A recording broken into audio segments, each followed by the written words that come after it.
Gue ngeliat salah satu video sampai nih. Wih, Kang Mas Rudi digituin. Siap. Itu tangan lo apa nggak begini, Pak? Gatel.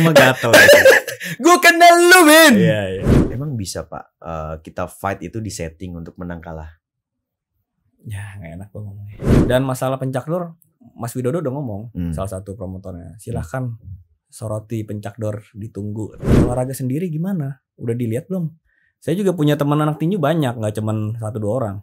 Ada yang matanya buta, picek, terusnya ada yang sarafnya kena, ada yang tengleng, ada yang budek, pecah, ada yang mikirnya juga udah susah. Itu kan banyak dari anak tinju. Maksud gue, coba soroti bidangnya sendiri dulu, baru lihat ke bidang yang lain. Zenwalk Haniato The Blue Corner Golden Cap Rudy The Golden Boy Agustia. Ahoy, balik lagi bersama Zenwalk di sini, podcast combat sport pertama di Indonesia. Bener nggak? Betul sekali. Sekarang kan combat sport semua nih tiba-tiba podcast nih. Banyak. Iya kan? Berarti combat sport lagi naik. Naik, Pak. Bagus dong ya. Nah, kalau naik tuh biasanya angin kenceng, Pak. Waduh. Kok nyindir ke situ nih. Apa kabar? Baik. Mas, Kita mau bahas apa? Kang Mas Rudi. Kang Mas Koh. Lur. Siap, Lur. Dari kemarin banyak yang berusaha menghujat lu. Menghujat lu, mau. Bukan berusaha, tapi Gua doang nih yang jarinya gua tahan karena ini Kang Mas Lur. Iya. Kang Mas Lur ini gua Kang Mas Lur. Wah, ini berat nih. Gua pengen hujat juga tapi gimana? Kenapa? Dulur sendiri gitu. Kenapa lu mau hujat? Iya. Pura-pura ini loh, Pak. Kan baku hantam nih lagi naik nih, Pak. View-nya berapa juta, Pak? Ada satu video 35 juta view. 35 juta. Ada. Hoki aja. Keren. Hoki. Salah satu pencapaiannya nih. Yang ada duitnya buat apa juga pencapaian ya nggak? Terus kemarin berhasil jadi juara ISKA. Oh, udah lama lah. Ini kayaknya Tuhan lagi ngasih lo banyak berkah nih, Pak. Amin. Jadi spiritual gitu. Jadi kemarin lu banyak lah dikasih rizki yang berlimpah Ya, nih, amin. Pak. Jadi udah jadi sosok Rudi, jadi champion, terus eventnya meledak. Siap. Nah, ini kan lagi banyak yang bisa dibilang ngehujat. Ngehujat atau apa bahasanya nih, Pak? Kalau mereka bilangnya kritik. Oh, mengkritik. Bilang Oke, kritik. mengkritik event lo Mm-mm. yang lumayan kontroversial ya saat Yeah. ini. Yeah. Lihat, wah banyak yang nyerang nih. Kang Mas Rudi nih. Gue sebagai dulur nih, gue harus ngapain nih? Gue diem dulu deh. Gue Yeah. diem dulu deh. Gue sabar dulu. Gue lihat banyak yang nyerang nih Kang Mas Rudi. Gue pikir tuh bakal ditanggepin dengan, udahlah selesaikan di atas oktagon gitu. Iya. Selesaikan di atas ring lah, kita kan fighter. Siap. Nggak sesuai ekspektasi gue, Pak. Iya. Masa kelar gitu aja, Pak? Maksudnya bukan Kang Mas Rudi yang gue kenal. Beda nih, masa Tunggu nih, ini rame damai. yang lu mau gua ngomong gitu ke siapa? Banyak yang ini yang tiba-tiba kemarin berusaha untuk mengkritik lo. Siapa? Dan Egi. kritiknya lumayan tajam gitu. Ada Bang Egi Rosten, terus ada siapa lagi yang Berti, itu siapa sih? influencer fitness. Influencer fitness. Nah, itu mencoba tuh dengan lantangnya sampai gua ngeliat salah satu video sampai nih. Wih, Kang Mas Rudi digituin. Siap. Itu tangan lo apa nggak begini, Pak? Gatel. Gue kenal lu, men. Iya. 3 lawan 1 aja disikat, Pak. Gas lah. 3 lawan 1 aja disikat, tapi cuman Ada alasannya Dodi, ada alasannya. Gimana? Yang pertama, satu, gue udah gak butuh validasi seperti itu. ya kan. Oh. Gue udah nggak perlu gue nunjukin siapa gue gitu kan. Orang mau ngadu dombain gue udah nggak kepancing. Gue udah nggak butuh validasi. Mungkin mereka butuh validasi, tapi gue udah nggak butuh. Satu. Yang kedua yang mereka ini adalah event gue. Dan event ini gue buat untuk masyarakat, untuk orang-orang petarung jalanan, pesilat-pesilat. Yang pasti untuk anti tawuran juga, ya kan. Mereka punya wadahnya dan lain-lain. Ya yang gue sedih kan ya mereka nyerang ke situ. Kalau mereka nyerang personal ke gue, mungkin ya gue akan panas juga sih. Jadi menurut gue nggak butuh validasi, dan gue lihat juga mereka ya masa gue ngelawan orang fitness, ya nggak keren aja. Terus gue masa gue ngelawan Egy. Apa yang mereka kritik tuh di bagian apa? Kita tadi mau bahas baku hantam ininya ya. Tapi kita bahas yang kemarin dulu ya. Gue sih udah damai nih mereka nih. Udah damai. Iya, udah damai. Udah damai. Cuman emang belum detail aja ya. Banyak yang masih netizen masih bertanya-tanya, termasuk gua salah satunya. Ribut damai. Iya. Kok secepat ributnya itu? Juga kenapa sih gitu kan? Kok secepat itu gitu. Iya. Jadi ya gara-gara admin gua ngepost dari belakang tuh. Lagi berantem kan, brutal, dan di situ kelihatannya kayak pala orang ditumbuk berkali-kali, dan dibiarkan, seolah-olah, ya seolah rulesnya kita itu boleh dan sebrutal itu, gitu. Jadi Berti mungkin melihat wah ini gila ini, gitu kan. Nah, terus di komen gue lihat ada komen-komen dari ya petarung-petarung Indonesia lah, kayak Egy, rata-rata petinju sih. Gue lihat gitu, waduh kata gue ini kok jadi diserang. Gue lihat videonya diulang-ulang terus kan. Brutalnya diulang-ulang terus. Ya itu jadi dari sepenggal video sebenarnya miskom. Gitu. Cuman yang gue sayangkan kenapa cara kritiknya seperti itu. Gitu. Kenapa kan enggak kenal juga personal kan? Gitu ya? Iya dong. Kenal juga kan si Egy sama gue. Punya nomor WhatsApp lo lah. Punya WhatsApp, punya DM. Dia juga sering ngirim-ngirim kan yang gue kasih tahu tuh. Nah, Egy Rosten bukannya main di event baku hantam? Iya, dia juga main di baku hantam. Yang di Bengkel Space waktu itu ya? Yes. Lawan Arif Fadila. Gue jadi komentator di situ. Nah, ini buktinya. Kenapa tiba-tiba Egy Rosten nyerang lo nih, Pak? Itu dia. Kalau menurut gue ya mungkin gara-gara sakit hati juga. Sakit hati. Mungkin gara-gara story gue ya. Kan gue suka dikomenin sama netizen. Tanggapan dong ya kan, fighter yang di Fury settingan gitu kan. Ya gue lihat kan, ini melawan fighter baku hantam, si psikopat dia menang psikopat gitu. Fighter yang di Fury settingan. Iya. Emang di Fury tuh yang di Malaysia kemarin kan? Iya. Gue sempat ngeliat kan ada yang 20 di Instagram. Iya kan. 20 itu kan disorotin sama netizen kan. Ya gue cuma nanggapin story doang. Ya udah langsung dibalasnya bertubi-tubi. Jadi asal mulanya Egy Rosten ini kepancingnya nyerang lo gara-gara lo? Gue rasa gara-gara story gue.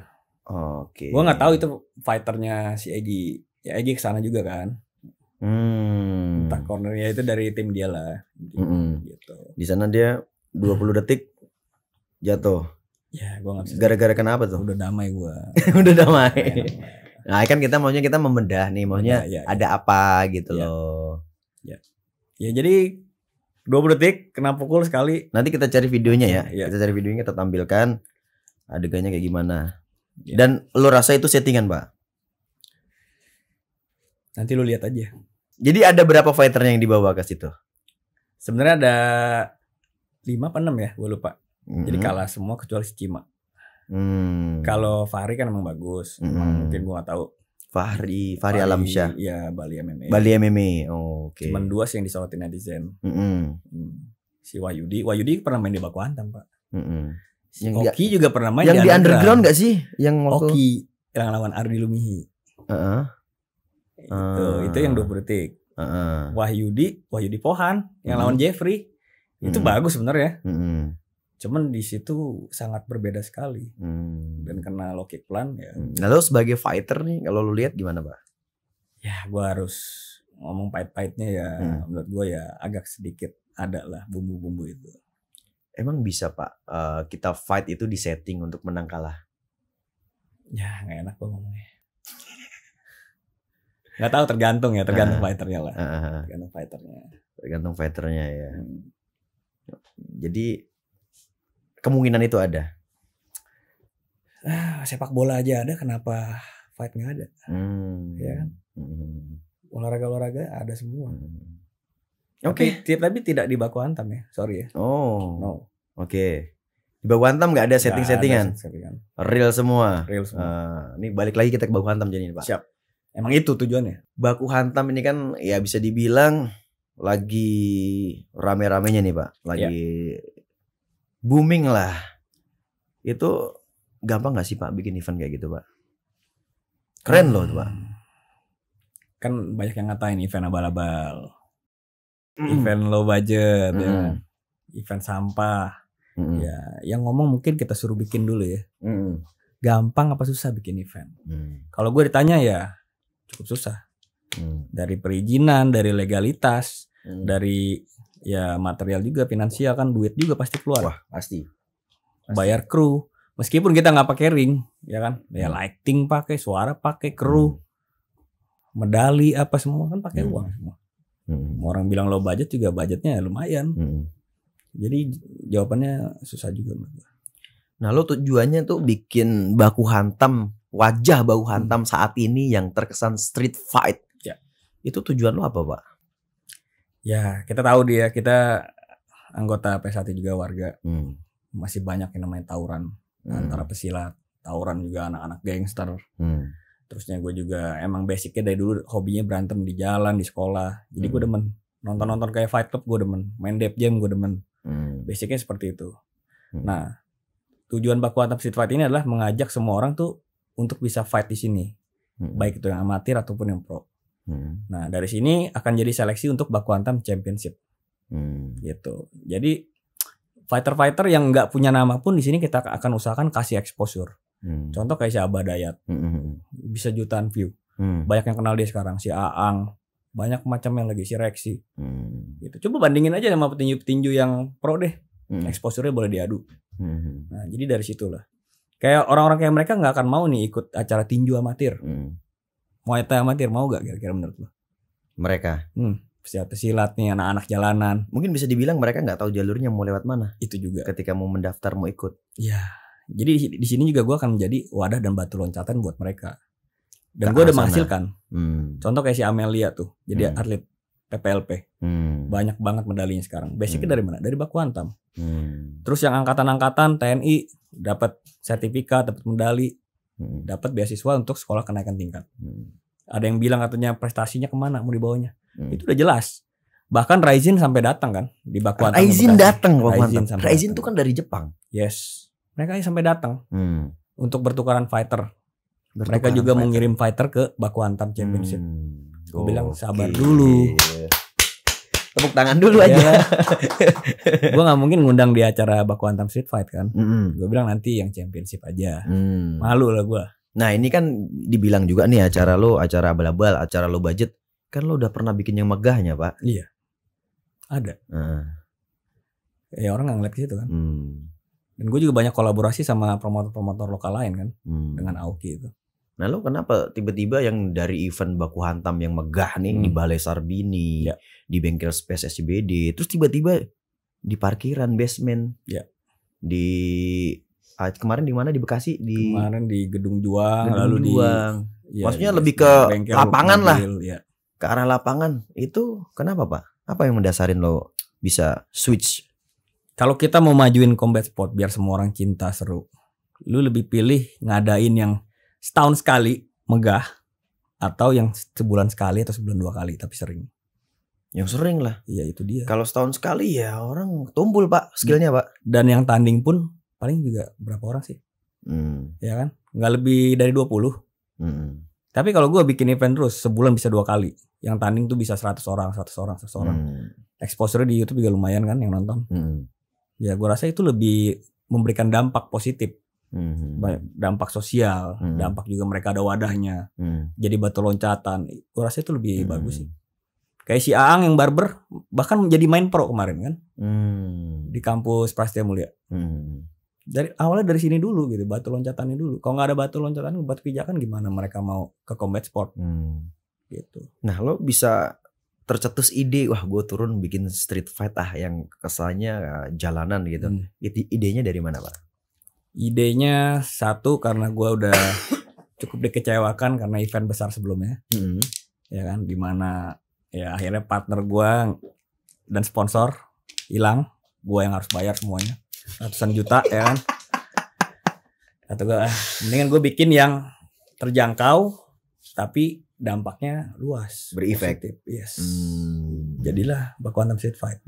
Tetap legal, izinnya tetap semua ada. Legal. Tetap ada, cuman konsepnya kita bikin seakan-akan kayak street fight. Makanya Konsep. banyak yang masih nggak tahu kan. Jadi sebenarnya ini aturannya tuh Sama, bener, aturan legal, bener. ada aturannya. Bener. Tapi cuman wajahnya dibikin street fight Yes, gitu. seakan-akan wah brutal banget. gitu. Kan kalau di luar negeri ada apa namanya? King of the Street. Nah, itu kan Itu kalau di parah. negaranya sendiri kan itu ilegal, Pak. Nggak boleh, Pak, itu. Parah. Ini Anda bikin street fight legal, Pak. Iya.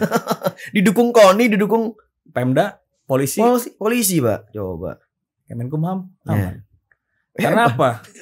Rulesnya jelas, rulesnya sudah jelas. rulesnya jelas. Sama kayak rules boxing atau freestyle boxing. Terus yang baku hajar itu yang Muay Thai, silat, taekwondo tuh gue gabungin semua, sanda, gue gabungin di situ. Rulesnya jelas. Yang MMA yang suka gulat-gulat di bawah, baku tumbuk. MMA tanpa kuncian. Dan Itu jelas. rules ini sudah terdaftar di sanctionnya, Pak. Udah di-sanction itu. Sanction lo yang menaungin apa nih, Pak? AOKI, Asosiasi Olahraga Combat Indonesia. AOKI ini di under siapa, Pak? AOKI ini kita udah ada Kalau izin di- Kemenkumham.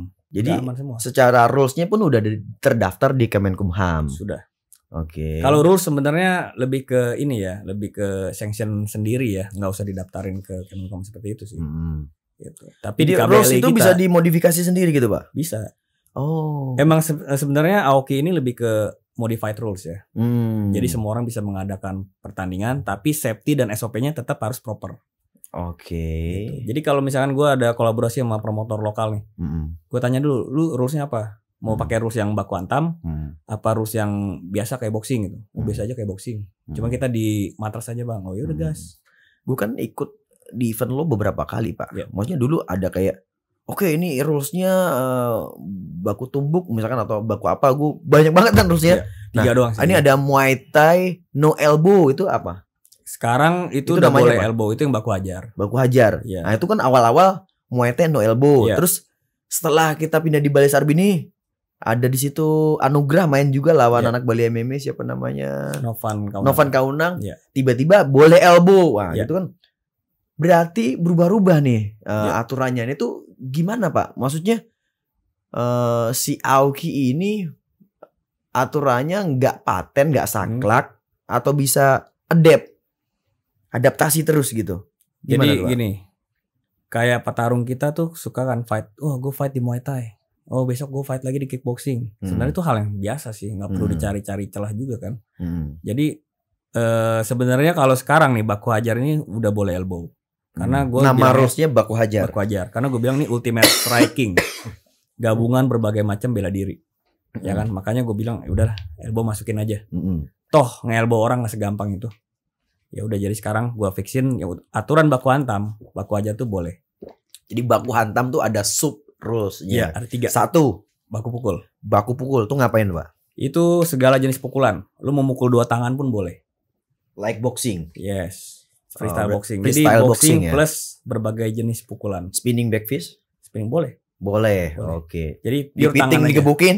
Boleh. Wah, itu deh. Gitu. Makanya Iya, orang iya. lihat oh kayaknya brutal banget. Ah. Ya emang brutal dan yang fight itu juga anak-anak baru kan. Berarti itu sebenarnya ada sub-subnya rulesnya. Iya. Yang kedua, Baku hajar atau ultimate striking. baku hajar atau Iya. ultimate striking. Bahasa gantengnya. Yo, Nah, itu ngapain aja? itu kayak gabungan dari sanda, Muay Thai, silat, karate. Itu boleh ngapain aja berarti? Semua jenis serangan Muay Ini Thai. kita anggap boleh. aja ngejelasin ke orang awam nih, Pak, yang akan nanti mendaftar untuk fight. Semua jenis serangan Muay Thai. Jadi 8 tungkai. Hmm. Kaitan boleh, sapuan boleh, guntingan boleh, dan juga throw. Terus tuh ngapain? Neck throw, arm throw, terusnya hip throw, udah. Bantingan cuma itu, nggak boleh bantingan MMA. Gitu. Terus lanjutnya yang ketiga, Baku tumbuk. baku tumbuk. Karena gue lihat di Indonesia ini orang udah mulai jengah ya, udah mulai bosan sama kunciannya. Jadi Ground gue hilangin fighting, kuncian. submission. Groundnya ada, ground yang pan boleh, no submission. Jadi benar-benar MMA tanpa kuncian. MMA tanpa kuncian. Ya, no finish by submission. Berarti 3 ini yang diangkat baku hantam, 3 Tiga yang rules selalu ini. kita angkat dan kita kerjasama dengan promotor lain. Ini doang. Nah kalau di luar negeri sana nih Pak, 3 aturan ini larinya bisa kemana nih Pak kalau di luar negeri? Jadi sebenarnya simpel aja. Kalau dia seorang petinju, contoh kayak Ruben Manakane aja main di acara kita kan. Seorang juara apa tuh WBC apa. Main di acara kita. Banyak petinju main di acara kita. Masuknya rules yang apa? Yang baku pukul. Terus yang baku ajar tuh buat yang para anak-anak Muay Thai, anak kickboxing. Amarul, Brian Lawitan, Novan Kaunang, semua udah pernah main di sini. Kalau ditanya prestasinya nanti untuk kemana, ya itu masuk Beyond. Brian Lawitan masuk Beyond. Amarul yang Malaysia masuk Beyond. Wawan pun kalau nggak cedera masuk Beyond. Jadi jangan ditanya jenjang karirnya nanti kemana. Dan kita juga sering ngirim fighter ke Malaysia. Udah berapa kali kita ngirim. Jadi jenjang karirnya jelas. Ya baku tumbuk, Reza pun udah diincar sama Raizin kemarin. Mau ditemuin sama siapa tuh yang ganteng yang dibawa kau? Orang Jepang. Aduh lupa gue namanya lagi. Gue inget lagi. Mau ditemuin sama itu. Gue inget lagi itu yang cocoknya lawan Randy Pangalila itu sebenarnya. Iya. Ganteng kan? Takeru. Bukan. Bukan. Siapa? Bukan. Lupa gue. Pokoknya itulah. Ntar Yang kita sama cari. Bawako mulu dah. Ntar dimunculin. Ya, ntar sama Bawako mulu dia latihan. Itu cocoknya lawan Randy Pangalila. Iya, itu loh. Reza udah mau lawan dia loh. Jadi jenjang karirnya jangan ditanya lagi kemana arahnya. Kalau gue lihat kan Pak, One Championship itu kan ada ground fightingnya, yang BJJ-nya kan ada tuh pertandingannya, terus ada Muay Thai-nya, dulu sempat ada boxingnya One Championship kan, terus ada MMA-nya, ini kan banyak rules. Nah, apakah lo tercetus idenya dari situ juga, apa memang dari mana Pak? Ya, kurang lebihnya itu juga pasti jadi ini gue ya, jadi apa? Ya tercetus juga. Dan gue pengen bikin rules yang nggak banyak larangan. Contoh kayak tinju banyak larangannya, nggak boleh A, nggak boleh B, nggak boleh C. Nah, gue bikin yang boleh, nah, tapi pukulan doang, kayak gitu. Kita juga pernah kan atlet Muay Thai main di sanda, anjing nggak boleh elbow, nggak boleh nih. Di sini semua digabungin, nggak ada handicap. Tujuan gue itu. Jadi lebih ke mewadahi semua fighter untuk fight di sini dan nggak ada alasan. Nggak ada alasan. Kalau gue kalah sama sanda, ya iyalah gue nggak bisa nih, gue nggak bisa elbow, main di sanda. Yang sanda main di Muay Thai, ya kan? Wah, gue gak bisa ngebanting, gak bisa ngait, kayak gitu loh. Lu berarti mewadahi keresahan para fighter. Yes. Gokil juga Rudy Golden Boy. Karena kan, ya lu tahu sendiri di Indonesia kurangnya event, kita yang anak Muay Thai aja sampai main di sanda. Yang sanda sampai main di Muay Thai. Yang silat juga sama. Yang giliran kalah ntar, wah di sana gue nggak boleh. Itu dia. Pas di Muay Thai, wah di sana gue nggak boleh banting anak sandanya. Udah jelas kan. Banyak alasan. Nah, iya. Di sini nggak ada alasan. Masuk kakak. Sini nggak ada alasan. No excuse ya. Yes. Gitu. Itu tujuan gue dari awal baku hantam itu. Kemarin udah klarifikasi. Ya. Berarti masalahnya udah clear dong. Udah clear lah. Udah clear. Jadi gimana mereka ke depannya, apakah mensupport baku hantam, ikut support atau bagaimana nih? Yang pihak-pihak kemarin menghujat Bapak tuh. Pihak-pihaknya. Banyak kayaknya ngehujat kan? Yang ngehujat banyak itu. Wah, boleh tuh dijawab-jawabin tuh. Kemarin juga sempat timku itu kusuruh riset, Pak. Kusuruh riset. Pokoknya aku nggak mau tahu tim Zenwalk riset. Apa aja yang didapat. Nah, nanti Ko Rudi mau ke sini. Nah, nanti bisa kita bacakan, Ko Rudi dengerin dan langsung ditanggapin. Seperti apa tanggapan Kang Mas Ko Rudi. Kang Mas Ko Rudi. Ya, gue rasa harusnya mereka setelah gue ulti harusnya udah agak diam sih ya. Ya harusnya support. Oh ternyata acara yang dibilang abal-abal udah ngasih beasiswa ratusan juta. Udah bikin orang bisa naik pangkat. Bikin yang bukan siapa-siapa jadi atlet, ya kan. Acara yang katanya ilegal, oh ternyata komplit izinnya, ya kan. Tadi dia bilang, oh ilegal acara sampah. Komplit dari KONI, polisi, Pemda, asosiasi juga ada. Apalagi? Oh yang itu, apa tuh? Ada yang bilang, wah nggak mikirin keselamatan atlet, bisa mati konyol. Gitu. Iya. Tapi yang ngomong pernah dioperasi otaknya. Aduh. Gara-gara main tinju. Gimana? Maksud gue kalau mau hujat kita ngaca dulu lah. Ini gue nggak mau nyari ribet ya. Gue sendiri gue pengen gitu ngomong acara orang jelek lah, mau ngatain orang, gue ngaca dulu. Gue lebih pilih diem sih kalau gue. Kayak gue jarang sampai ngedek-ngedek acara lah, ngehujat kebencian lah, nggak pernah. Karena lo tahu sesulit itu bikin event. Sesulit itu bikin event. Ya kemarin kan bilang wah bisa cacat anak orang loh. Buktinya 40 event gue bikin, ada gak yang cacat? Gak ada. Yang ada yang acara besar yang ada kehilangan nyawa. acara-acara lain. Itu lo disoroti. Nih Pak, ini pertanyaan gue pribadi nih Pak. Iya. Misalkan nih Pak, ya amit-amit ya, jangan sampai terjadi ini. Jangan sampai. Di event lo ada yang meninggal. Itu gimana Pak? Siap. Seperti apa Pak? Jadi gini, kalau di event itu ya, contoh kayak di acara besar pernah ada yang meninggal juga kan. Ya, itu kan sebenarnya ada surat pernyataan juga. Kalaupun ada kecelakaan, cedera atau meninggal, nah, itu kan resiko dan kecelakaan sebenarnya. Dan itu sudah pernyataan surat gitu. Dan juga kita harusnya sudah daftarkan BPJS atau asuransi. Nah sebenarnya sebatas itu sih kayak promotor ya. Contoh kayak gue, hidung patah aja, emangnya promotor gue minta ganti rugi? Enggak. Tangan gue patah, kaki gue patah, gue sendiri gue ngurusin semua. Gue nggak akan nuntut promotor karena udah sama-sama kita yang mau, kecuali gue dipaksain. Gitu, fighter yang mau kok. Berarti sudah ada pernyataan. Sudah ada pernyataan di setiap promotor rata-rata seperti itu. Kayak di One juga sama. Emang mereka mau tahu? Enggak Pak, itu udah resiko. Biasanya tuh yang nggak terima tuh malah pihak keluarganya Pak. Ya, makanya benar-benar promotor tuh harus punya surat pernyataan yang kuat, nggak ada celah. Gitu. Jadi kayak kemarin juga kan sempat gue diserang tuh, ya kan? Wah banyak yang cedera. Gue suruh buktiin dulu banyak yang cedera dari mana. Acara gue banyak yang cedera.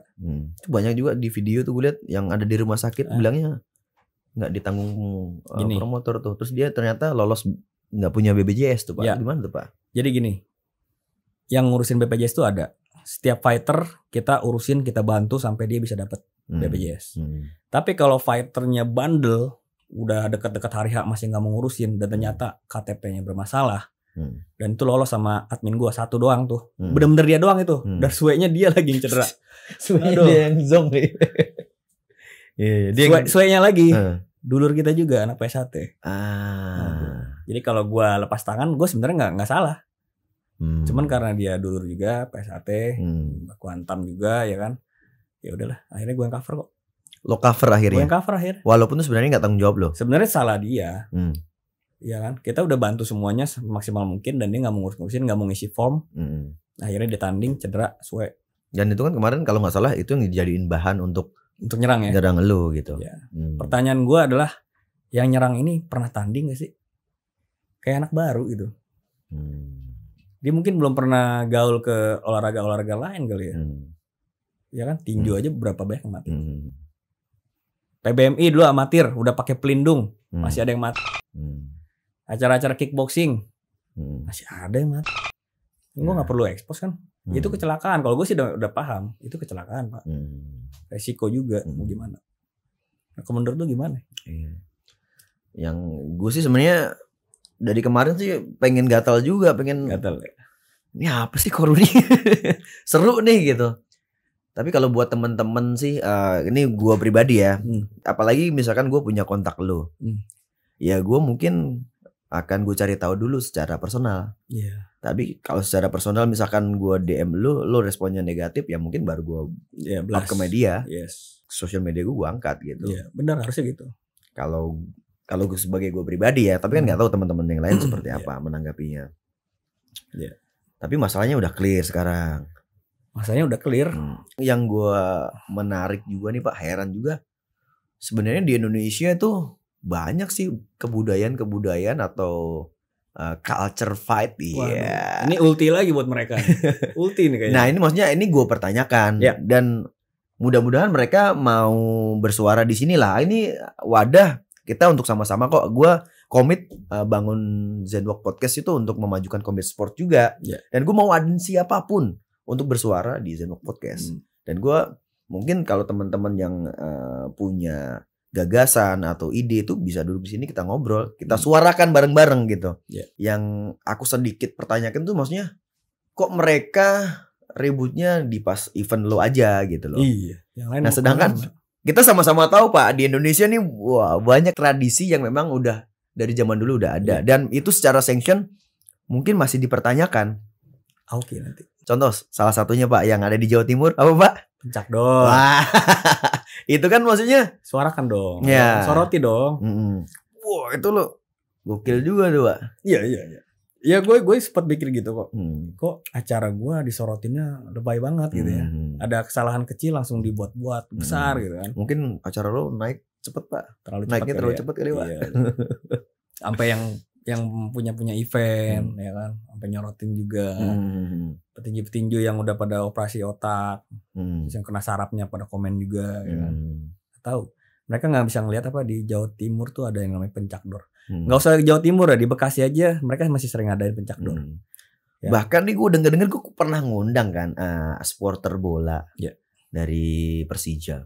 Itu ada loh pak yang berantem 5 lawan 5, 20 lawan 20. Itu ada di yang orang kita nggak tahu aja gitu loh. Mereka itu baru tahu loh, Pak. 3 lawan 3 baku hantam langsung nyerang abis gitu ya. Itu ada di luaran sana pak, dan itu hal yang maksudnya kayak biasa aja sebenarnya gitu loh. Tapi ini gue nggak menormalkan apa yang terjadi nggak ya? Iya, harus di wadahnya lah. Makanya kita bikin wadahnya di sini. Dan masalah pencakdor, Mas Widodo udah ngomong, salah satu promotornya, silahkan soroti pencakdor, ditunggu.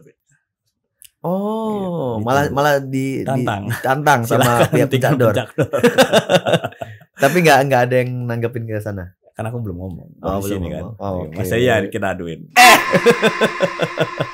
Udah ngomong, silakan dia. Pencakdor kurang parah apa katanya? Nggak pakai glove, nggak pakai pelindung apa-apa, bahkan kadang nggak pakai mouthguard, nggak pakai pelindung biji. Pala dituncap ke bawah. Kurang fatal apa? Ringnya bambu. Iya. Woi, mantap tuh. Kurang fatal apa itu? Silakan soroti itu. Saya tunggu katanya. Gitu. Yang kita tuh masih jauh lebih safety loh harusnya. Banding KOTS lah, pencakdor. Di kita tuh nggak boleh bantingan suplek begitu. Karena gue tahu bahaya. Ya gue menarik juga pencakdor, gue penasaran seperti apa sih rulesnya. Gue pengen ngundang orang pencakdor di sini. Bapak ada orang kenal pentolan pencakdor pak? Ya. Boleh tuh pak. Nanti lah kalau dia sini kita undang. Jadi kita biar edukasi ke kita juga.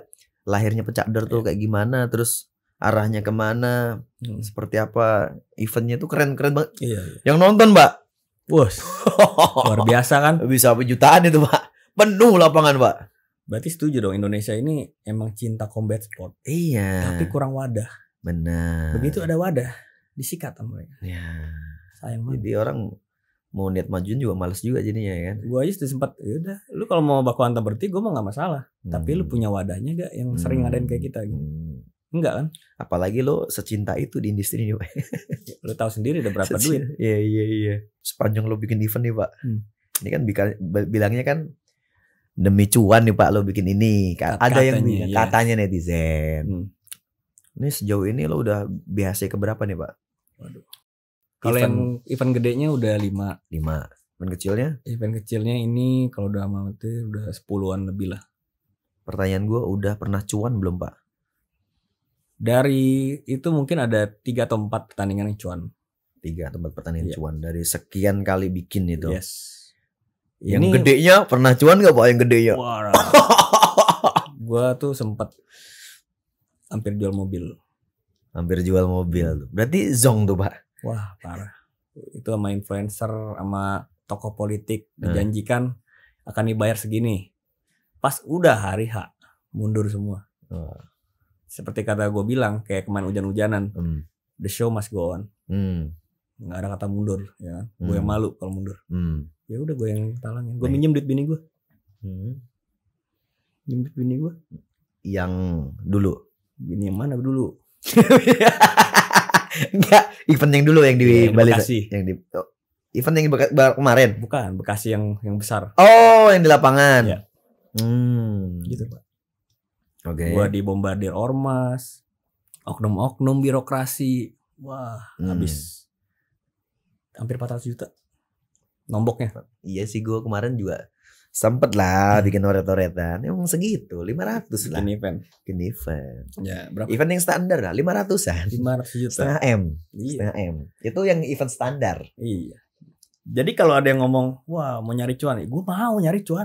Kalau ada cuan gue mau banget, karena gue udah nombok banyak di sini. Gue nggak ada sponsor pun gue tetap jalan. Ada yang ngasih pun sponsor misalkan berapa, gue tulis di sponsor utama. Padahal kan enggak. Yang Segitunya loh, Pak ya. Segitunya. Yang mereka lihat kan cuma nyari cuan. Ya gue mau cuan, mau gue. Kalau nggak cuan, kapan kita bisa ngasih duit yang proper ke fighter? Kapan kita bisa bikin event yang bagus? Apa yang bikin lo pantang menyerah bikin event nih, Pak? Sampai sengotot itu lo bikin event, lo gelutin. Udah walaupun nggak cuan. Ya udah nanggung sih ya. Hidup gue udah di sini sih. Gimana dong? Gue pengen bermanfaat sih, Di. Minimal kalau gue nggak bisa cuan ya gue ada manfaatnya, gue punya nama baik lah, gue bikin event terus gitu. Gitu sih, pengen bermanfaat ya sebenarnya. Sebenarnya masalah lu kan udah clear ya, udah damai. Tapi kan kemarin kan masalahnya tuh di sosial media kan. Nah, kayak gua dan para netizen yang lain kan tentunya penasaran.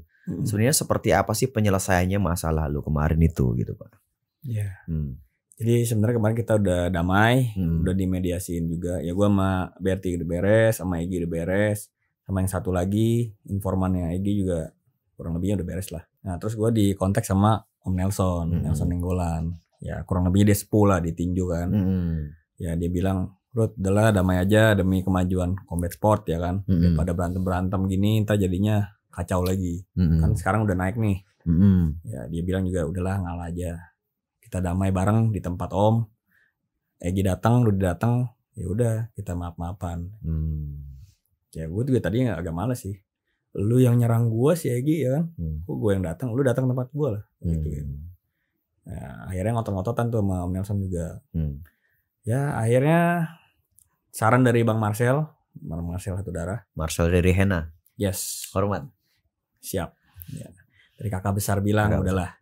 Kita harus memaafkan, mengasihi, ya udah. Berjiwa besar. Jiwa kesatria. Ya udah, akhirnya gue nurut ya. Kita akhirnya ketemu. Cuman ya udahlah.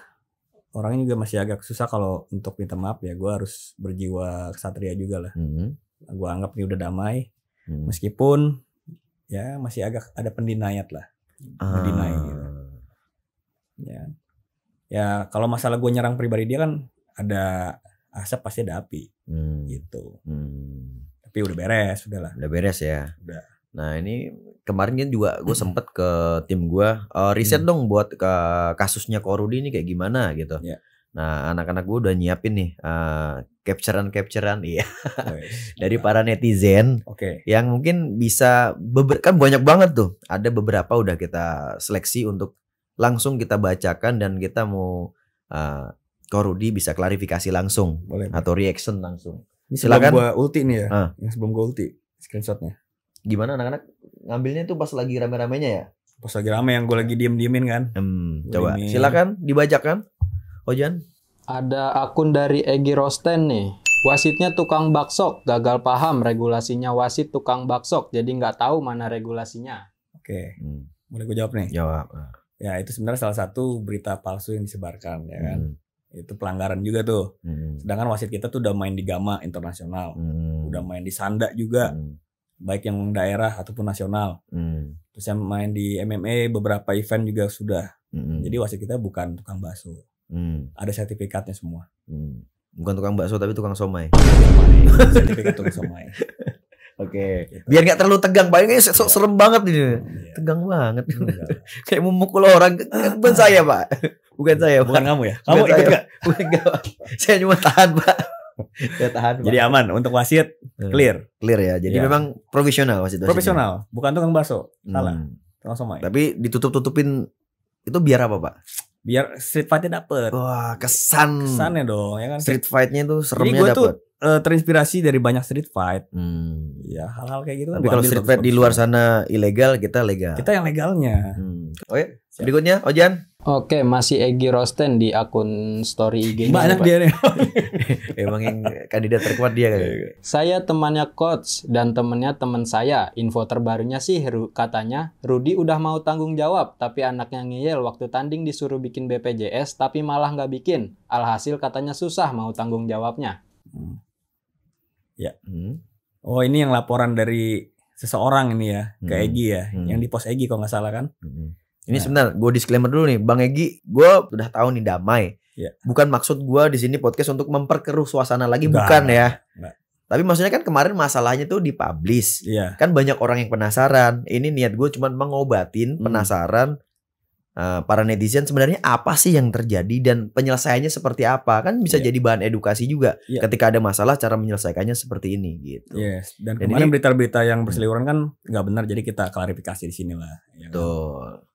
No hard feeling ya, kita udah no hard feeling. Okay. Ini cuma ngebahas omongan-omongan kemarin aja kan. Oke. Ya itu dari yang komen informannya Egy kan. Jadi gue udah dapet informannya siapa, dan itu anak pernah tanding juga di baku hantam ternyata. Kalau nggak salah itu lawan Abadayat, yang Abadayat view-nya jutaan. Nah itu dia. Gue nggak tahu kenapa dia ngomong seperti itu. Dia ngomong, wah dicari-cari sama anaknya Rudy. Nggak ada gue nyari-nyari. Terus ya pendaftaran 350.000. Dia main di acara gue gratis. Yang gangster war itu gratis semua, nggak ada yang gue pungut bayaran. Ya, udah gitu kayak kesannya nyari cuan. Tiketing kita aja di Bekasi kemarin masih gratis. Jadi omongan yang dari dia tuh ya bisa dibilang berita palsu. Terus dia ngomong apa lagi tuh? Banyak yang cedera. Udah waktu dia tanding aja nggak ada yang cedera. Pas gangster war. Pas di Bekasi cuman 1 yang cedera. Dan 1 lagi cuman sakit bahunya. Dan itu aman. Kenapa dia bisa ngomong seperti itu? Dulur kita juga loh. PSAT juga. Gue juga sempat kecewa sih. Harusnya dulur tuh ya ngomong lah baik-baik, ngobrol baik-baik gitu ya. Iya, apa mungkin dia sakit hati viral ya kan, pukulin security. Gitu sih. Oke, lanjut dari akun Cornes Langu. Wah, ini seru. Ini Celos ngapain dukung pertandingan itu? Apakah kalian udah tanya izin dan aturannya? Jangan cari karena viral. Kalian mendukung acara seperti ini. Seperti kamu bikin Beyond, tentunya udah ada izin dari organisasi tertentu. Lah ini tawuran, bebas di mana izinnya? Kalau hanya izin keramaian itu tidak sejalan dengan izin pertandingan yang harus mempertimbangkan keselamatan atlet. Bukan asal-asalan gini, ngapain Celos dukung acara ini? Ini klarifikasi Celos apa Rudy nih? Ya namanya orang yang mensupport combat sport ya. Apapun acaranya, apalagi ini hal yang beda dan juga unik dan sangat digemari. Selama itu safety, ya kenapa nggak didukung? Bahkan Celos pun juga menjadikan baku hantam seperti ya acara screeningnya Beyond juga kan. Ya nggak ada salahnya. Kenapa dengan dia mendukung? Dan kalau ngomongin izin, ini ada semua izin sini. Jadi jangan asal bicara. Asosiasi, polisi, Pemda, bahkan KONI. Nah, Bung Cornes Langu sendiri kan seorang petinju. Kemarin habis saya sindir di Ulti itu, kalau emang Bung Cornes Langu punya event yang jelas, gak apa-apa, saya akan berhenti bikin baku hantam. Saya akan arahkan semua ke situ. Bikin sebulan sekali atau sebulan 2 kali seperti kita arahkan semua anak-anak kita ke sana. Pertanyaannya bisa apa enggak? Dan lagi yang saya tanyakan masalah keselamatan kan, Bung Cornes Langu sendiri pernah operasi otak gitu, main tinju. Ya olahraga sendiri gimana? Udah dilihat belum? Saya juga punya teman anak tinju banyak, nggak cuman 1-2 orang. Ada yang matanya buta, picek, terusnya ada yang sarafnya kena, ada yang tengleng, ada yang budek, pecah, ada yang mikirnya juga udah susah. Itu kan banyak dari anak tinju. Maksud gue coba soroti bidangnya sendiri dulu, baru lihat ke bidang yang lain. Gitu. Menurut saya sih seperti itu sih. Dan untuk izin ada semua. Legalitasnya jelas. Legalitas jelas. Jadi jangan cuma gara-gara sepenggal video, langsung nih diserang babi buta bertubi-tubi. Lebih bijak lah guys. Lanjut. Oke, masih dari Cornes Langu. Saya sering kali melihat Rudy Golden Boy membuat event seperti ini tanpa memperhatikan keselamatan petarung. Jangan karena hobi, kita bertanding tapi seenaknya mempertandingkan orang tanpa rules yang benar. Kasihan mereka, demi gengsi harus terima pertandingan seperti ini. Kita harus pikir juga dampak yang diamali petarung. Pertanyaannya, gengsi yang mana nih? Lo punya gengsi apa, Bos? Justru mereka tuh punya energi negatif yang tidak tersalurkan. Kita kasih wadah. Dapat exposure, dapat wadah energi negatifnya tersalurkan. Bahkan ada beberapa yang tanding pro malah dan menang lagi. Apakah salah gitu? Dan satu lagi di luar sana tuh orang, nggak semua orang tuh sama. Kadang ada orang yang memang butuh energinya tuh disalurkan. Bahkan bertarung tuh kayak edik. Nah itu butuh wadah. Ketika nggak dapat wadah, yang jadinya yang jalanan itu pakai saja, pakai segala macam. Apakah pakai sajam itu lebih mendidik, lebih baik daripada acara kita. Ayo, pilih mana? Berarti lo di sini sudah berusaha untuk ini ya, mewadahi. Itu tujuan utama sebenarnya. Oke Pak, selanjutnya ada Taufik Beton Bandung. Udah salah dikritik, malah nggak terima kirim pengacara buat somasi. Merasa jadi naga, menganggap orang cacing. Manusia-manusia nggak paham demokrasi masih banyak di kepengurusan olahraga. Tapi aku nanti komen lah, mikir dulu ya Bro Egi.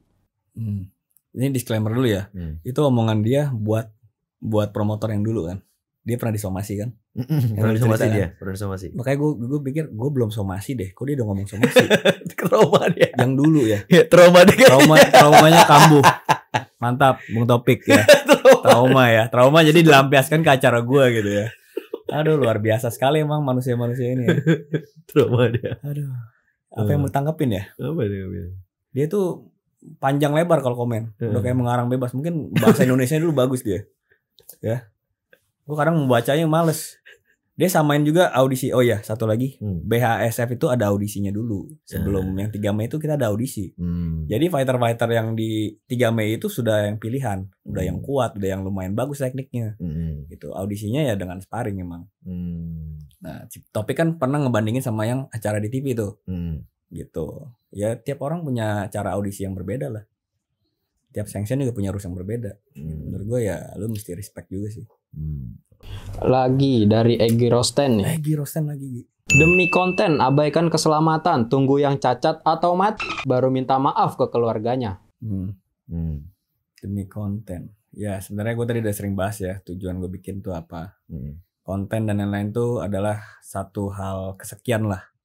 Tanpa viral susah dapat sponsor. Tanpa viral susah untuk kita survive. Ya kan? Kita butuh viral, kita butuh view.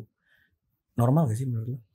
Lu mau bikin Nah, ini bagian dari sistem. Bikin konten kan bagian dari perjalanannya. Memang harus. Bikin konten tuh harus. Sekarang aja orang jadi content creator apa aja dikontenin kan. Apalagi kita punya event atau usaha. Dan itu memang bagian satu kesatuan. Gak bisa terpisahkan. Lo bikin event aja tanpa dikontenin. Siapa mau tahu? Gak ada yang tahu. Iya. Bingung. Bingung mikirnya. Bingung. Oke. Terus nyari cuan doang katanya. Ya nyari cuan doang gue udah sering bahas kan. Kemarin tiketing gratis. Terusnya pendaftaran enggak 350.000. Itu acaranya Egi. Bukan acara saya. 250.000. Tanding bisa 2 kali. Dapat 2 medali. 2 sertifikat. Dapat exposure lagi di YouTube. 250.000. Biasa kan orang 400.000 sekali tanding. Udah dan orang nggak ada yang tahu itu siapa yang tanding. Di acara gue semua tahu. Contoh si Abah Dayat, terus si ada Brutus, terus ada Buruh Tampan lah, ya kan. Terusnya ada si Pentolan Ormas, dapat exposure semua. Lanjut, masih akun Egi Rosten. Nah, ini paham embel-embel buat cari sponsor, tunggu yang geger otak sama lumpuh seumur hidup. Jangan lupa nih, tadi gue udah cerita ya, gara-gara masalah ini sponsor pada nge-hold dulu, tunggu beres. Itu kan kerugian yang sangat besar ya. Dari dampak polemik ini ya, polemik kayak partai politik polemik. Jadi gue udah spend banyak nih buat ngumpan, spend banyak, gue rugi. Bagian udah ada yang mau sponsor nggak mundur berapa, mundur. Capek. Udah tahu bikin event dan dapat sponsor di Combat Sport tuh susah. Satu, ada juga aturan rokok tuh nggak boleh nge-sponsorin olahraga. Itu udah hilang potensi besar kita. Ditambah lagi ya sponsor-sponsor yang lain nih nggak ada masalah. Mundur lagi lah. Combat Sport nih baru mulai dilirik, jadi jangan dicari-cari celah gitu loh. Yang ada jadi ngerusak semuanya. Wah, ntar kena lagi nih gua gara-gara sponsor event ini gitu ya. Jadi berpikir gitu ya. Iyalah. Oke. Menurut gue ya kita udah harusnya bau-bau sih di. Udah bukan sikut-menyikut kayak gitu loh. Udah gak keren gitu. Tinju, ya kan? Street fight gue itu sebenarnya bukan street fight berantem brutal doang, tapi gabungan dari berbagai macam bela diri. Mereka nggak tahu itu. Tapi memang dikemasnya, wajahnya dikemasnya salah street fight. Tapi semuanya proper dari rules dan lain-lain. Oke. Gitu. Jadi buat yang FOMO ya dipahamin dulu. Masih banyak juga olahraga-olahraga yang jauh lebih brutal. Berikutnya dari akun Armin Tagore. Armintan Tagore itu pasti. Armin promotor tuh ya. Ya, promotor HSS dulu. Lebay pakai target polisi. Tuh anak-anak yang berantem happy-happy aja, nggak ada yang cacat atau mati kan? Apa urusan polisi coba? Itu benar. Itu promotor tuh yang ngomong tuh. Promotor tinju udah berapa kali, udah berapa event. HSS Kelas dunia. Dulu HSS, sekarang udah enggak. Itu nggak ada laporan kan dari anak-anaknya. Semuanya happy, benar. Semuanya senang, semuanya puas. Kenapa mereka yang kepo ya? Iya kan udah damai. Jangan panas lagi. Maksudnya edukasi buat teman-teman, jangan ada cedera dikit langsung dijudge. Wah, ini kacau nih. Gimana dengan acara-acara kayak pencakdor ya kan? Itu juga banyak, cuman kan itu dapur orang kan. Kita nggak perlu sampai segitunya sih. Mau melakukan penyelidikan gitu. Mereka udah melakukan penyelidikan. Siapa? Dia dari Berti, si anak PSAT sama si Egi. Penyelidikan gimana maksudnya? Ya mungkin mereka pikir acara gue ilegal ya. Sebenarnya kan enggak ilegal. Maksudnya mereka mau penyelidikan seperti apa? Kayak KPK gitu? Iya seperti gitu mungkin ke polisi. Alur keuangan lo punya mau diselidikin. Makanya gue bingung. Oke. Sebenarnya nggak ada yang perlu diselidiki. Ini acara biasa dan nggak ada yang terjadi apa, biasa aja semuanya. Semua happy kayak kata Ko Armin. Gitu. Oke, tadi kita udah bacakan beberapa netizen atau yang kemarin pihak yang berkonflik dengan lu. Seperti apa nih ke depannya baku hantam arahnya nih kok setelah ya badai menerpa ini. Wih, badai. Apakah akarnya makin kuat nih pohon? Ataukah udah jatuh-jatuhan semua buahnya? Kedepannya ya. Kedepannya kita akan tetap menganggap itu semua kritikan meskipun caranya sangat pedas. Tapi apa yang bisa kita rubah untuk safety-nya. Dan kita perjelas rules-nya karena emang selama ini kita nggak ngomong ke publik rules-nya itu apa aja. Jadi mereka juga mungkin masih bertanya-tanya dan langsung ngejudge. So next kita akan perjelas rules-nya, kita akan lebih safety lagi dan kita ingin mengadakan bulan depan lagi langsung. Widih, oke lah. Ya. Berarti makin kuat akarnya nih. Harus makin kuat. Ya, walaupun sponsor tadi mundur.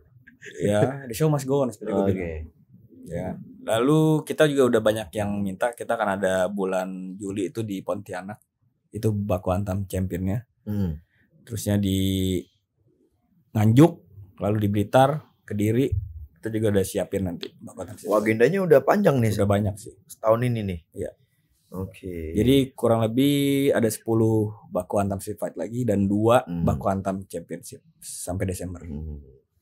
Gitu. Itu kok ya agenda kedepannya ya. Ya. Ini kan combat sport di Indonesia udah mulai naik ya. Maju semua orang udah ngomongin bela diri di mana-mana semua. Dan camp juga makin banyak sekarang bertebaran di mana-mana. Orang latihan bela diri kayak jualan kacang udah di mana-mana sekarang. Balik ke era zaman dulu lagi Muay Thai awal masuk ya kan. Pahit. Nah saat ini kan muncul promotor-promotor besar. Ini kan banyak lah drama-dramanya. Jadi kayak berkubu-kubu yang kita lihat. Kalau aku ini sebagai apa ya, pelaku bela diri sih ngelihatnya sih sebagai terbelah-belah ya, berkubu-kubu. Ini yang Ko Rudi lihat nih dari yang terjadi saat ini nih combat sport dengan kondisi yang seperti ini, apakah makin baik atau malah makin buruk dengan adanya udah makin berkubu-kubu? Ya kita sama-sama tahu ada beberapa sanction juga yang punya idealisme masing-masing lah. Sama itu ya. Menurut gue tidak baik sih. Kalau kita berkubu-kubu, emang bagusnya semuanya bahu-membahu ya kan. Yang baik yang sanction juga sama. Contoh kayak Ajis KJ ya kan. Karena sanctionnya berkubu-kubu jadi susah fightnya kan. Nah akhirnya kita yang mau nonton pun jadi susah. Dan belum tentu juga gak tahu jadi apa enggak. Ataupun mungkin ganti rules. Gitu. Ya maksud gue ya sekarang yang besar itu kan ada HSS sama Beyond. Ya kalau kemarin kan katanya ada senggolan-senggolan politiknya tahu kan.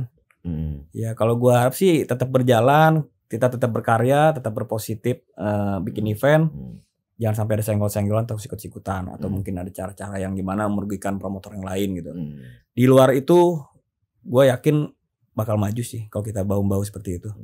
Mungkin HSS dengan tinjunya, Beyond dengan keunikan-keunikannya, baku hantam dengan ada yang aneh-anehnya kayak street fight, gitu. Maju lawan sih. satu. Iya. Menurut gue biarkan warna-warna itu tetap ada, warnanya Hmm. biarin, jangan senggol-senggolan. Hmm. Majunya persaingannya benar-benar positif di event. Hmm. Menurut gue sih bakal lebih maju lagi. Tapi yang kita lihat saat ini di media malah CEO versus CEO. Yes. Yang kulihat aku sempat lihat di Facebook, ntar cari kali anak-anaknya. Aku pernah lihat sekilas. Jadi kayak Rudy Agustian versus Anthony England. Yeah. Celos versus Paris Fernandes. Yeah. Nah, itu kan banyak tuh yang nongol di beranda kita tuh. Di Yeah. Facebook, Instagram nongol-nongol gitu aja. Itu kayak gitu-gitu gimana kau nanggepin gitu loh. Dan kemarin memang ada kita lihat si Parisnya dengan terang-terangan nantang Celos. Nah, itu kalau dari kacamata seorang promotor plus CEO plus fighter itu gimana? Yeah.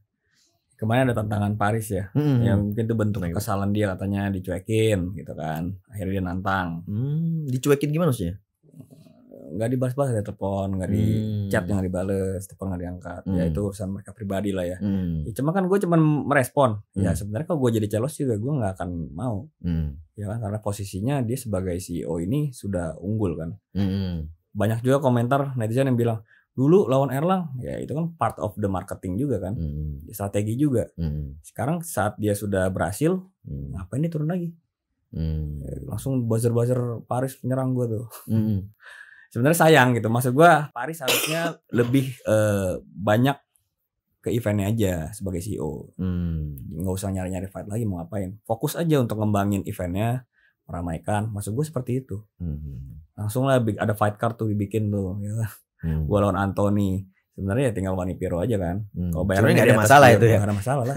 Yang penting Wanipiro. Yang penting bayarannya di atas Bion. Jadi gitu. Sekarang tolak ukurnya bayaran Bion Pak ya.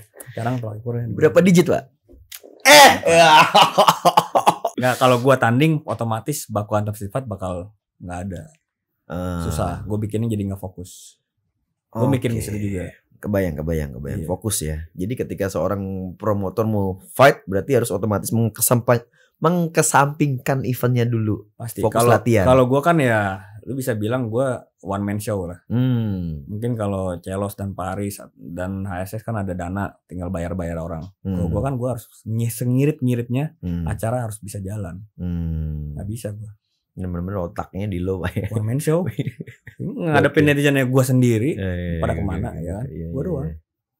Gitu. Jadi gue mikirin situ juga. Waduh, kalau gue fight, baku hantam sifat, ya pasti akan stop. Tapi mungkin terjadi gak sih Pak, kayak ini pertanyaan bodoh sebenarnya. Mungkin terjadi gak Celos versus Paris? Enggak lah. Nggak akan terjadi. Gak akan terjadi. Kayaknya sih enggak lah. Gitu. Oke kok, pertanyaan terakhir nih kok. Ini kan baku hantam udah dikenal masyarakat, udah memasyarakat lah, sudah menyentuh bahasa kalau di konten tuh arus bawah, emang sudah itu menyentuh arus bawah. Nah ini teman-teman netizen di luar sana ketika ingin join atau menjadi fighter baku hantam tuh stepnya seperti apa Pak? Stepnya ya. Yang pertama sarannya dulu nih, kalian mesti latihan. Entah itu latihan fisik ya atau latihan sendiri.